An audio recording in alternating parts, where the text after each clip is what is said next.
with our churches and community members to increase in awareness about public safety.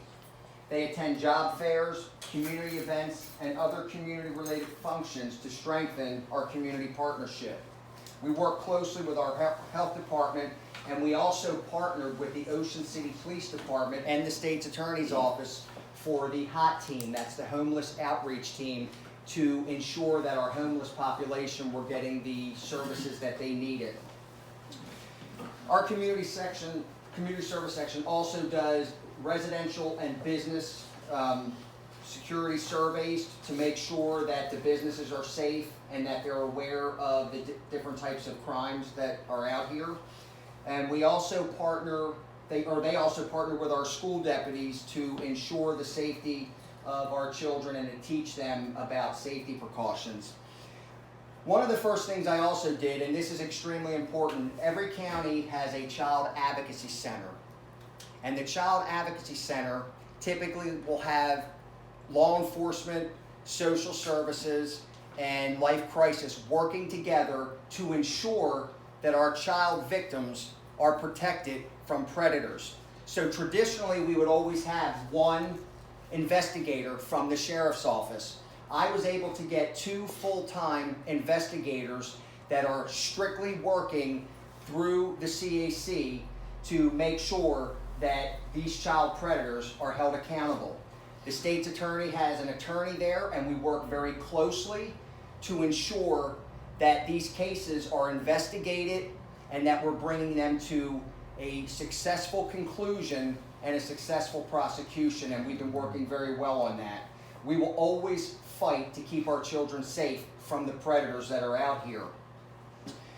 I did a full-scale look at our policies and procedures upon getting elected, and I have revised a lot of them. Management and philosophies are constantly changing, so we wanted to bring our policies and procedures up to standard. I restructured all the divisions within my office to maximize the efficiency of each division. We have a field services division, which is road patrol, our TAC team, our K-9 units. We have an administrative services division, which is our courts, civil process, paper service, and under the Maryland Constitution for sheriffs, our primary responsibility is the civil process and the courts. But here in Worcester County, and also in Somerset County, we don't have a county police force per se. Where I was raised in Anne Arundel County, there was a county police force and a sheriff's office. The county police force handled the calls for service, the traffic investigations, and the sheriff's office just was strictly in the courts and serving subpoenas and serving warrants. We're unique in the fact that we do it all. We have a full service 24-hour law enforcement service to you, and we try to enhance that, and we try to do better every day. I stand before you not perfect. I've made mistakes. As human beings, we're going to make mistakes, but every day we try to work on that and move forward to do better. Also, with the times that we're dealing with and the scrutiny that is placed on law enforcement officers, I felt that it was important that I form an Office of Professional Standards. This is to oversee hiring, training, policy, oversight of citizens' complaints. In our society, accountability is extremely important, and I am committed to ensuring that our deputies are receiving the proper training in all aspects of our profession. We're continuously asking for more money from our county commissioners to put into our training budget, because the better trained our deputies are, the better services that they're going to provide to you, our citizens. The better training that they have, it will mitigate the potential liability that they face. I also developed a unit called CRAZE, and that was Civilian Response to Active Shooter Events. It was hot and heavy when we first started until we were hit about a couple years ago. So this CRAZE unit, Civilian Response to Active Shooter Events, we had trained deputies, my firearms instructors, that went through this training course, and they would go around on a first-come, first-served basis to businesses, churches, our schools, to teach our citizens what you can do, God forbid, in the act of a mass casualty event.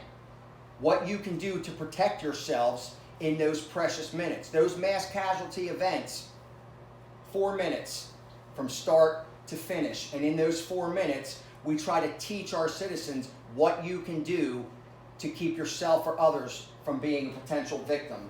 We're going to try to start getting that moving again. Once this pandemic hit, we stopped getting calls for this. And right before the pandemic, I made it a point that we trained every county employee in Worcester County, because there's different divisions throughout the county, wastewater, public works, all of these different entities are potential targets for the criminals out here. I was appointed to a prescription drug monitoring program a couple years into my first term. It's a statewide board consisting of doctors, pharmacists, and law enforcement officers to give our input to ensure safe monitoring and prescribing practices.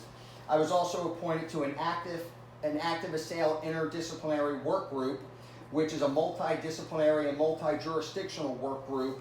And the mission here is to maximize our state's ability to prevent, respond, and recover from active assailant incidents. And I always say, God forbid. I wake up every day and pray that today is not the day. I am proud to say that upon getting elected, I immediately partnered with our state's attorney. We're lock in step on all matters. And under the state's attorney's vision, I helped her with our vulnerable adult task force, which helps our senior population to make sure that they're not being victimized through social media and other potential scams. We also formed LEAD, which is a law enforcement assisted diversion. A lot of times people call the police, we get there, and it may not be a law enforcement matter. We may not be able to do anything particularly right on the scene, but what this does, it channels our residents to the appropriate resources, whether it's life crisis, the health department, or other services that they may need. Also during my tenure, Worcester County became designated as a HIDTA region. HIDTA stands for High Intensity Drug Trafficking Area. I preface this by saying it didn't mean that there was a spike in crime, but we were designated as a HIDTA region out of the Baltimore-Washington region because of the complex investigations that we were doing with high-scale drug cases. The designation allows us to receive federal funding for resources to help fight the drug epidemic. And as you know, heroin and fentanyl over the years has killed a lot of people. And ladies and gentlemen, that is not a drug that discriminates. Every week I get a bulletin from ESIC, a crime bulletin, with heroin arrests and heroin overdoses. I've actually sat in my office before and cried because I would see young people, and it does not discriminate. It's all ethnicities, it's all ages, and 80% of these people that become addicted to heroin and fentanyl, 80% of them, 4 out of 5, started with a prescribed medication. So that's a battle that we're constantly fighting. So this funding really is a great opportunity for us to continue to work with these high complex drug cases, and we're very aggressive with this.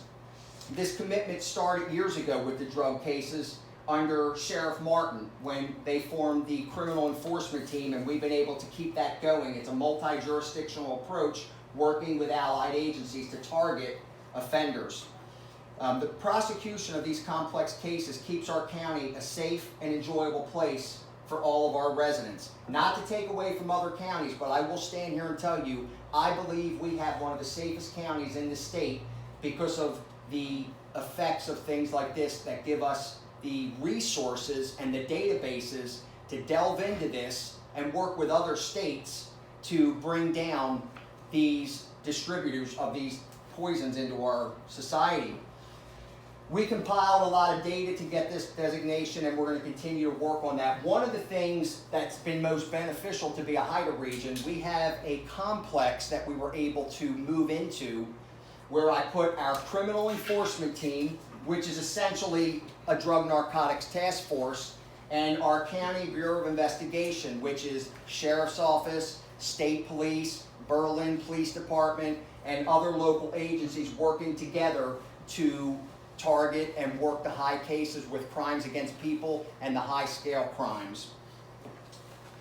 I'm consistently evaluating the efficiency and operations of my office. I realized that there were some decisions that I made as the sheriff initially, and I was able to assess them, and I had to look in the mirror and say, Matt, you know what, this wasn't the best choice. So we would have to regroup and refocus on the mission. And any leader should be able to tell you, they are not perfect. If they tell you they're perfect, they're not. We're human beings, and we're trying every day to do an extraordinary job for you. I did form, along with the state's attorney, our Worcester County Executive Law Enforcement Team, where we would start to get together on a quarterly basis with all the chiefs of police in the county, the state police, and the state's attorney, and we would typically get together, and even if there was nothing to share, it was just an opportunity for all the leaders to get together, form a relationship, and this way, when you form these partnerships and these relationships, you're going to work better, and the mission is you. There's no power struggles anymore between us and the local agencies. The mission is public safety and protecting you. I have worked in conjunction over the years with our Senate and with Delegate Hartman. One of the big bills that we got passed in March of 2020, literally like 3 days before COVID hit, we were in Annapolis testifying for the Special Event Zone bill. And this is the pop-up car rallies that have wreaked havoc on our city, Ocean City, for years. It progressively got worse. Right around 2018-19, we started seeing it get worse. We put our minds together and we said, what can we do? What can we do to ensure that we don't have a mass casualty event? It is absolutely a miracle that we have not lost a life with what we saw going on in Ocean City. So I testified along with Senate delegates, the mayor of Ocean City, the chief of police, and they passed the special event zone. In summary, what that means in short terms is that certain traffic offenses are arrestable. Instead of just getting a citation, the offender can be arrested. And once they're arrested, their vehicle gets towed, it takes care of the problem. By the grace of all of the law enforcement agencies across the state partnering with us in Ocean City, this past year was a huge success. I was out a couple of nights during that weekend, and I can tell you there was just a different air in the air in Ocean City. We did not have the problems that we had in the past, and that's in part to the partnerships and that bill that was passed. During the 20 and 21 legislative sessions, we worked feverishly in Annapolis on the reform bills that had been hit against us. We were able to mitigate some of the problems. You know, we fought these problems, but I believe that this was an overreaction by Annapolis to a perceived issue that law enforcement officers are bad actors. Ladies and gentlemen, we're humans doing a job. Keep that in mind. We have approximately 800,000 law enforcement officers in this country, and the vast majority of these men and women have families. They love their communities. They put the badge on the same reason that we do, and that is to protect our communities. Our goal was not to go out and roguely assault people and hurt people. And they had an unfair microscope placed on them when they're put in high-stress situations under the totality of the circumstances, having to make split-second decisions with criminal behavior. And we have a society that can sit back and Monday morning quarterback that and sit there on their phone and say, well, the police officer should have did this, or they never should have did this, or they never should have done that. Accountability starts right here.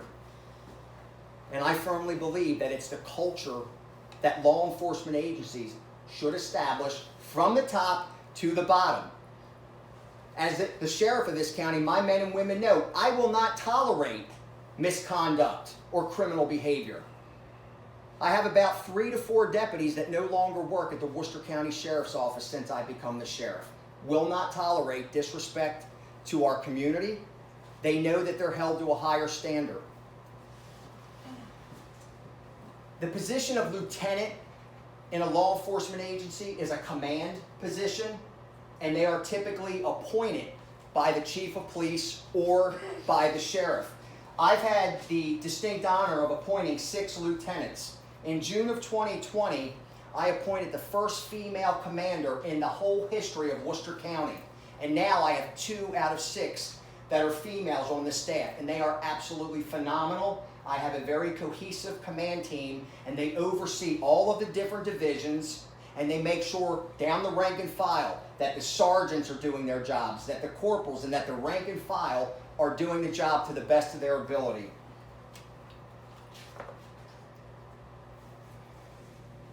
As you know, we are in times right now that we've never really experienced.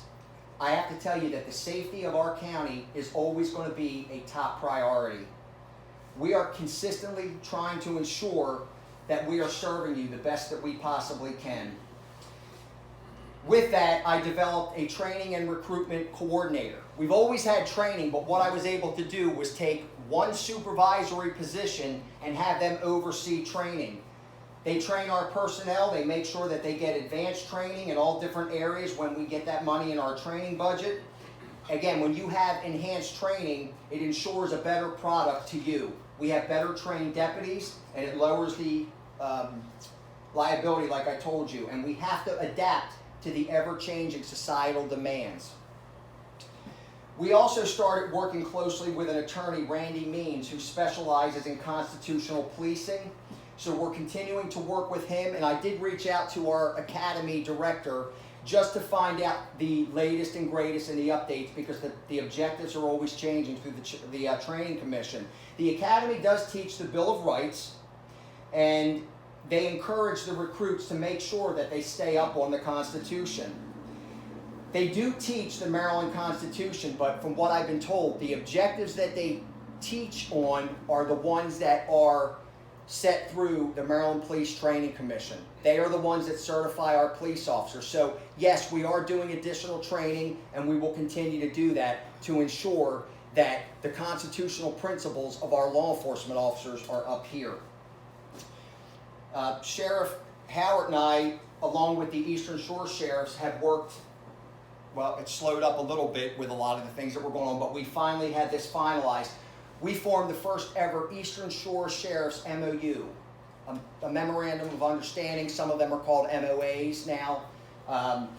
What we're doing is we have formed an MOU that, God forbid, in any type of mass casualty incident, large crowd, mob type of events, we now have the resources from all the different counties on the shore. They're covered in this MOU. I know that if I call Ronnie, he's going to be there. If he calls me, I'm going to be there. Call Mike Lewis, same thing, that we're all going to be working together if we ever were to experience a large-scale event.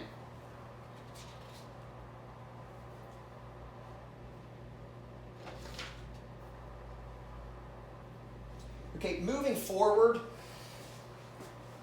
one of the goals I have for the Sheriff's Office is, being that the #1 constitutional responsibility is our courts. The majority of the deputies that work in the courts are part-time staffing.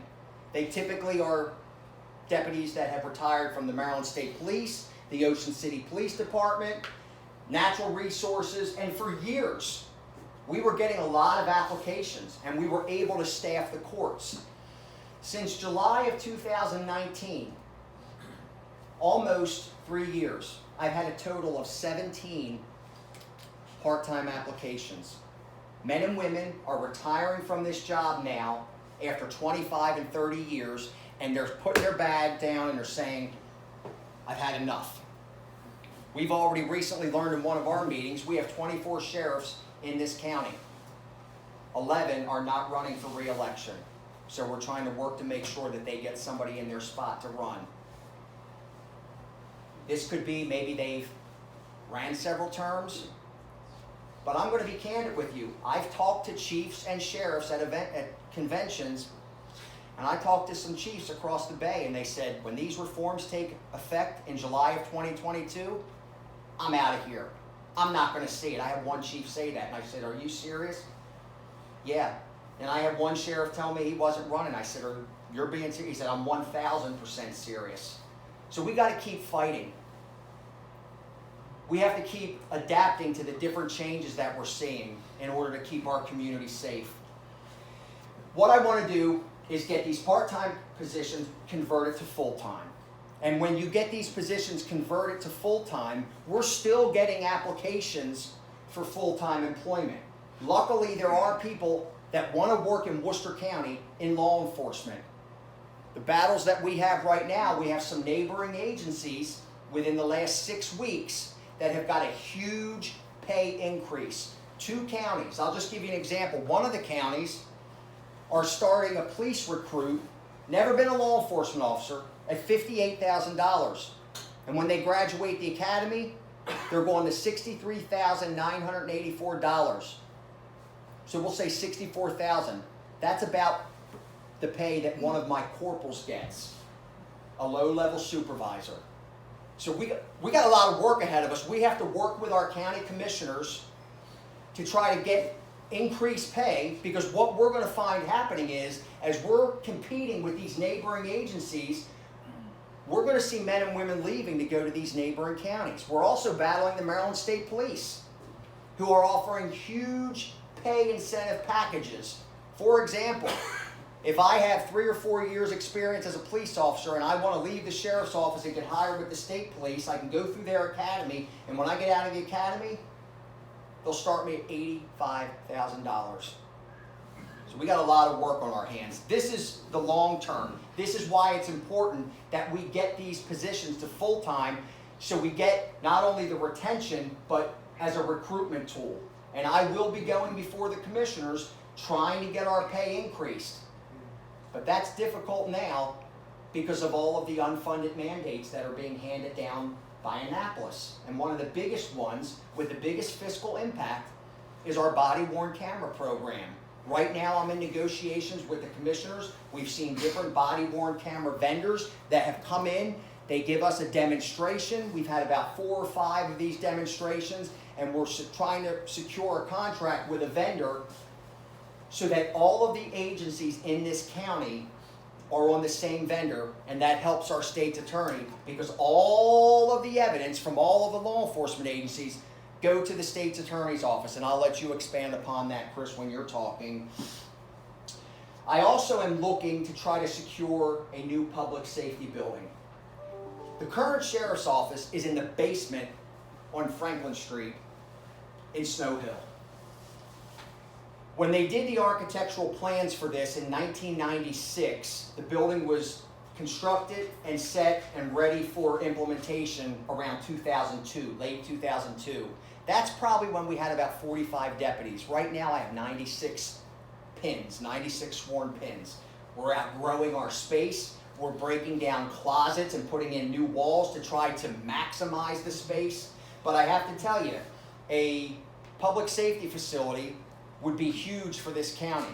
Our deputies shouldn't be in a basement. We should be in a central area of the county where we're more accessible to you, where you can pull right off of 113 in the middle of the county and go in and have some business taken care of or have a deputy assist you.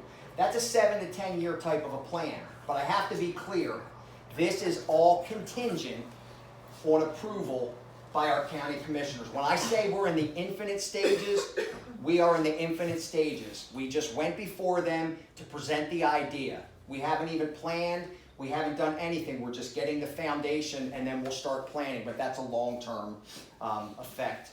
And as I mentioned, the body-worn camera program is the biggest unfunded mandate that all law enforcement agencies have been hit with.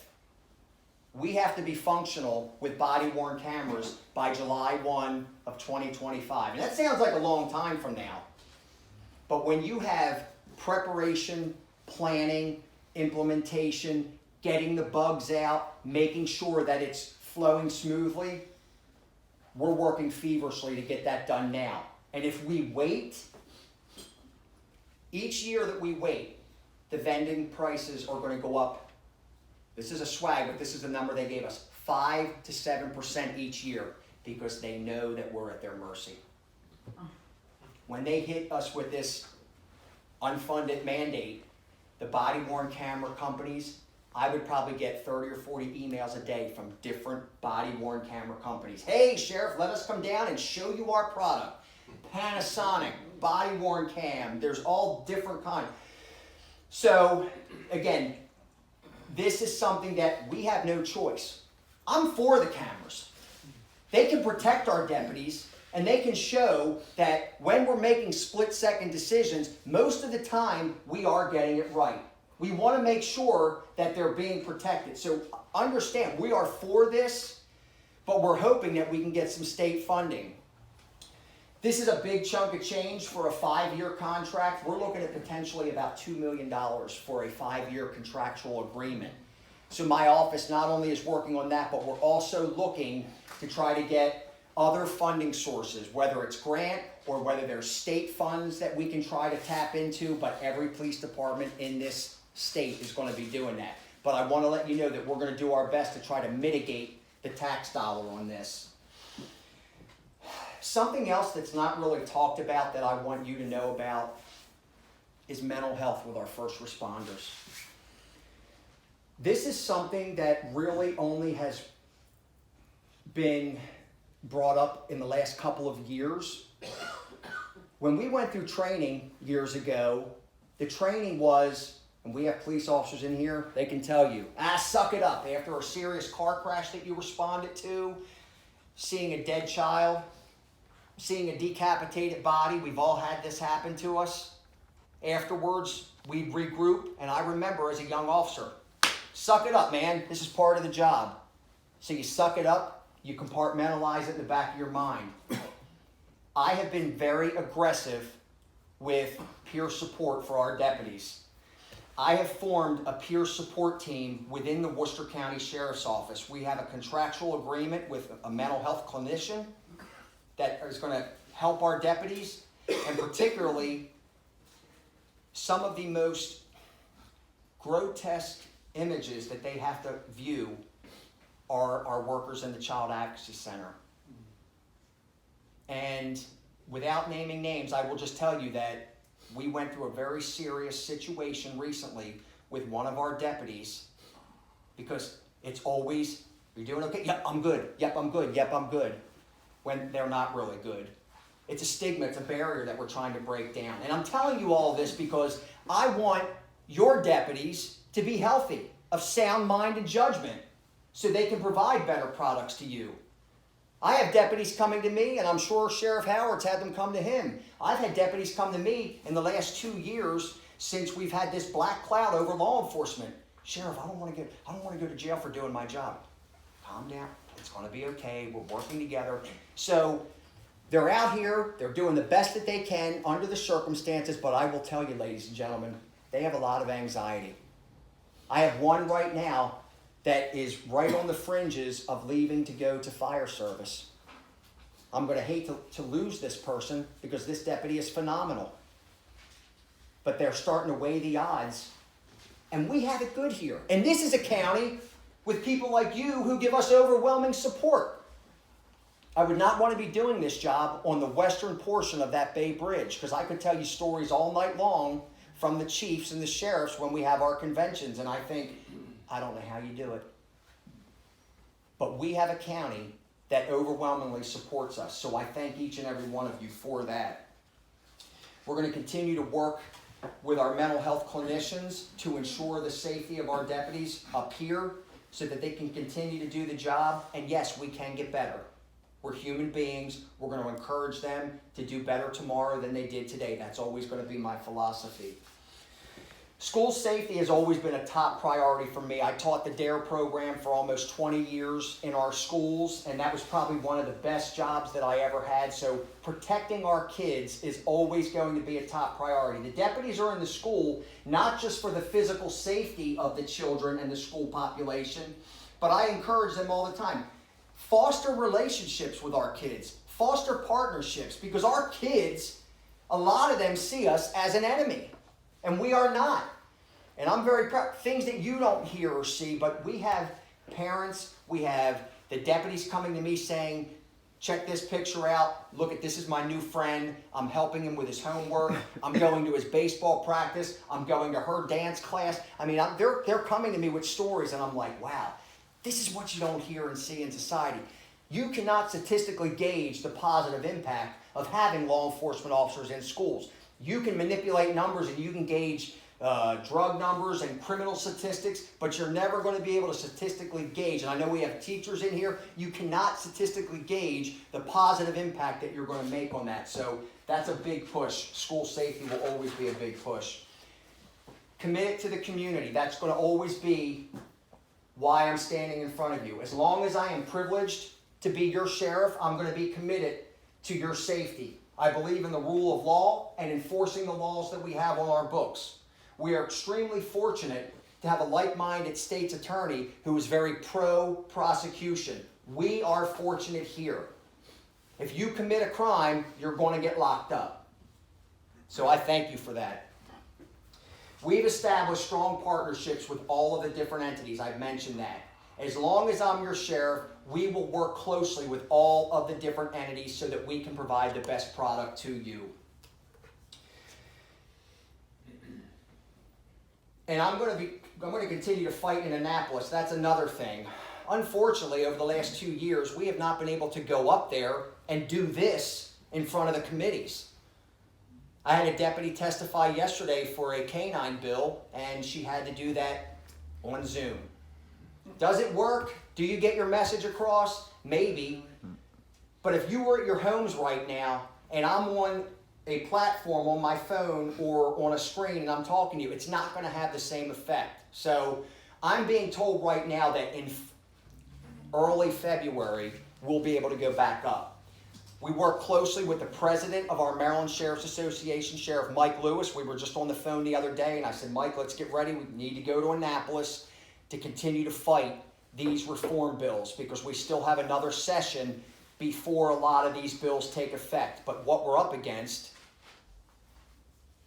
it's an election year. So some of the feedback that we're getting back from our legislative committee is that guys, girls, they're not going to be changing their minds on the stances that they're making. We have to keep fighting that. And that's what I will do as long as I'm your sheriff. I also want to try to remain fiscally responsible with all these mandates and the trainings.